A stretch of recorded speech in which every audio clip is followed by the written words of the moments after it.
जय हिंद। आप सभी को सत सत नमन। पर्यावरण कन्वेंशन की श्रृंखला में हम लोग देखते हैं अगला कन्वेंशन। अगला कन्वेंशन क्या है? अगला कन्वेंशन का नाम हेलसिंकी कन्वेंशन है। क्या? Helsinki convention.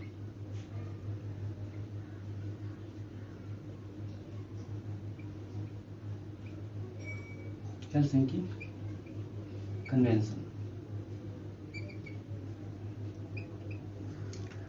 आप विश्व के नक्शे को देखें तो आपको यूरोप में स्पेशली ये जो क्षेत्र है, क्या ये क्षेत्र स्कैंडिनेवियाई क्षेत्र कहलाता है, और यहाँ पर जो देश है उनको बाल्टिक देश कहते हैं। क्या? बाल्टिक देश कहते हैं।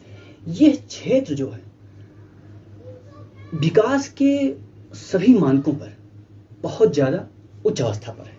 चाहे करप्शन में देखा जाए तो करप्शन फ्री देश है, मानव सूचकांक में देखा जाए तो मानव सूचकांक में बहुत ज़्यादा, या कह सकते हैं प्रथम द्वितीय तृतीय स्तर पर रहते हैं, और शांति के मामले में ये विश्व के अग्रणी देश हैं।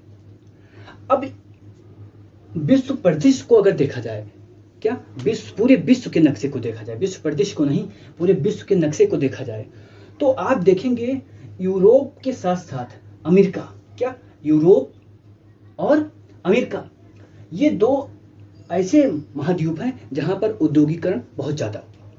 अब औद्योगिकरण के कारण जो प्रदूषण हुआ उसका जो सबसे प्रथम अगर प्रभाव कहीं देखा जाए तो हम कहाँ देखते हैं? उत्तरी ध्रुव के पास। और ये सब देश क्या उत्तरी ध्रुव के नजदीक है?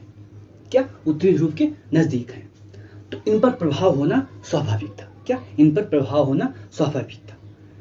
इसी प्रभाव के चलते, क्या जो प्रदूषण है, इसी प्रभाव के चलते क्या हुआ? ये सम्मेलन हुआ। क्या? ये सम्मेलन हुआ 1974 में। क्या? 1974 में ये सम्मेलन होता है।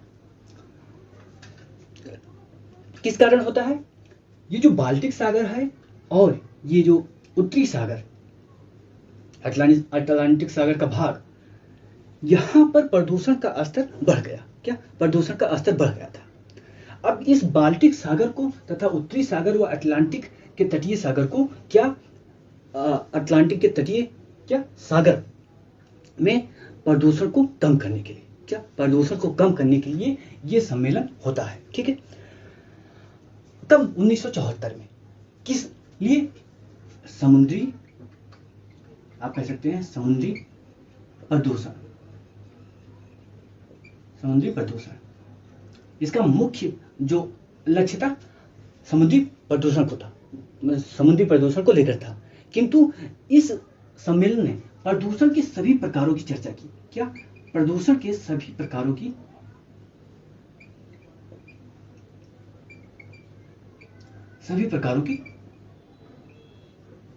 चर्चा की।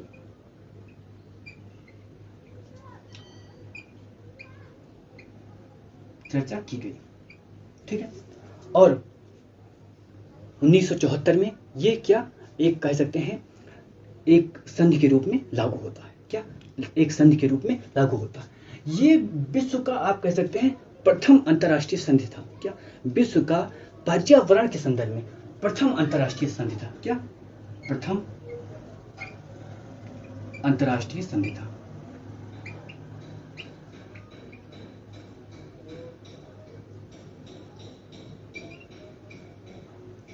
ठीक है, प्रथम अंतर्राष्ट्रीय संधि था। अब यहां पर एक प्री का क्वेश्चन पूछा जाता है, ये बाल्टिक पूछा जाता है, बाल्टिक देशों का नाम। क्या? बाल्टिक देश।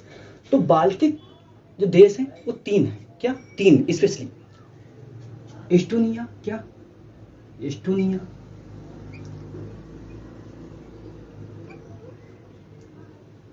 एस्टोनिया है, और लाटविया है। क्या? लाटविया है, लाटविया एक देश है, और लिथुआनिया। क्या? लिथुआनिया। 3 देश बाल्टिक देश कहलाते हैं। कभी कभी इस बाल्टिक देश में फिनलैंड को भी शामिल किया जाता है, लेकिन मुख्यतः बाल्टिक देश में कौन देश आते हैं? एस्टोनिया, लाटविया और लिथुआनिया। ठीक है, ये क्वेश्चन पूछा जा सकता है कि बाल्टिक देश कौन है। अब प्रथम अंतर्राष्ट्रीय संधि हुआ। अब ये संधि पुनः 1992 में क्या इसमें इस संधि के मसले पर पुनः सम्मेलन होता है। क्या पुनः सम्मेलन कब होता है? 1992 में पुनः सम्मेलन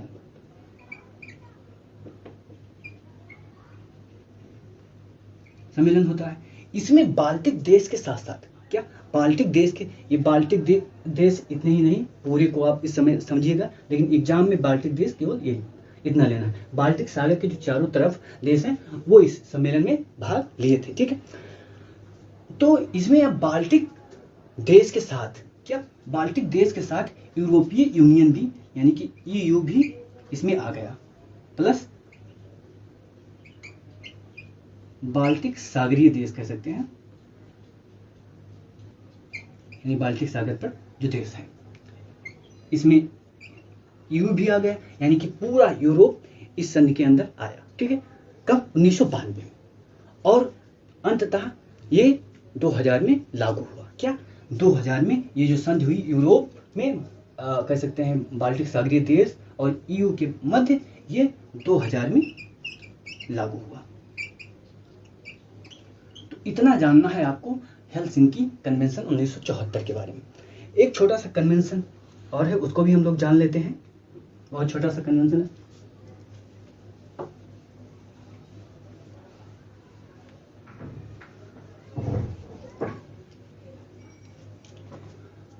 वो कन्वेंशन है लंदन, क्या लंदन कन्वेंशन।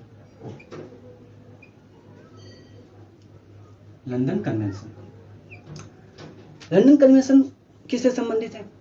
अब ये आप देखेंगे ये इंग्लैंड है। ठीक, ये इंग्लैंड है, यहीं पर आयरलैंड है। क्या आयरलैंड यहाँ पर है देश। अब औद्योगिक जो देश थे, क्या औद्योगिक जो देश थे यूरोप के साथ साथ, इंग्लैंड के साथ साथ और अमेरिका, ये सभी क्या समझते थे? ये समझते थे कि जो सागर है उसमें आप सब जितना भी वेस्ट होता है उसको डंप कर दें। क्या जितना भी वेस्ट होता है उसको डंप कर दें। जैसे जलयान खराब हो गया, उसमें बहुत सारे तत्व, खराब तत्व भी पाए जाते हैं। वायुयान खराब हो गया, अवशिष्ट हो गया, तो उसको सब कहाँ? समुद्र में फेंक दो। जानबूझ कर, ये नहीं कि अनजाने में अगर वायुयान गिर जाए तो अलग बात है, अनजाने में जलयान डूब जाए तो अलग बात है, लेकिन जब जानबूझकर आप क्या उसमें क्या कर रहे हैं? डंपिंग कर रहे हैं। तो पूरे औद्योगिक देश क्या उसको सागर को डंपिंग यार्ड मानते थे। डंपिंग यार्ड, यहाँ पर सब जाके डंप कर दो।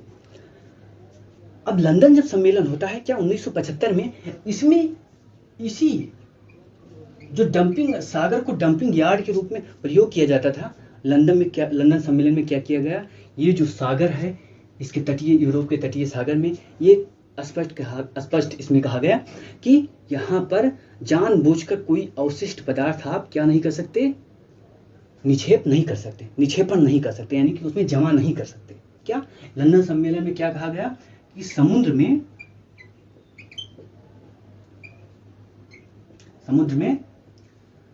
आप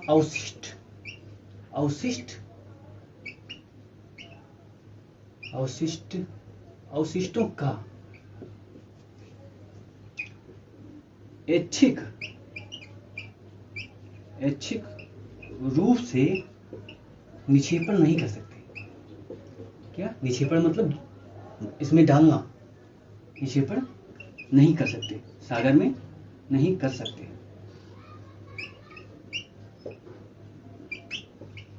क्या निक्षेपण मतलब सागर में डालना, जो भी वेस्ट हुआ सागर में डाल दो।